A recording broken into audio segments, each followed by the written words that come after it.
It was nearly sunset when three friends Arman, Hira, and Daniyal reached Duskwood Village, once filled with life. Now it was nothing but ruins.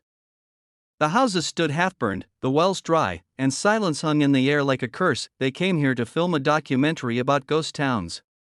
But they didn't know Duskwood had one secret that was never supposed to be filmed. Looks like everyone left in a hurry, Daniyal said, brushing off cobwebs from a broken door. Hira pointed her camera toward an old sign. The wood was cracked, but one word was still visible: beware the Howler. They laughed. Every village had its stories: the cursed child, the witch, the beast. But as night approached, laughter slowly turned to whispers.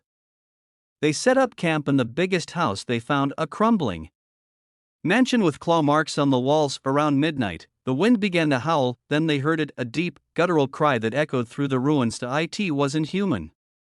It wasn't animal. It was something. In between, Arman grabbed the flashlight and aimed it out the window. The beam caught something moving between the houses, a tall, thin figure crawling on all fours. Its eyes glowed pale white, and every time it breathed, a wet, rattling growl filled the air. Probably a wild dog, Daniyal whispered, trying to sound brave, but the thing stood up. It was 8 feet tall, its skin stretched tight over its bones, and its jaw unhinged like a snake as it let out a scream that shattered every window in the mansion. They ran through the hallways, through the ruins, but the creature was faster.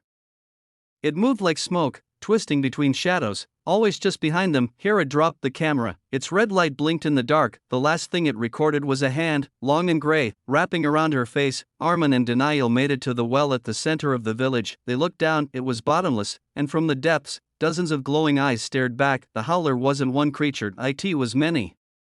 They screamed as hands pulled them down, dragging them into the darkness. The next morning, Duskwood was silent again. Only the broken camera remained, lying beside the well. The last frame showed Hira's face, twisted in terror, and behind her, dozens of pale figures crawling out of the shadows. Since then, no one who entered Duskwood ever came back. But sometimes, at night, travelers passing by say they still hear it, that horrible, endless scream of the Howler.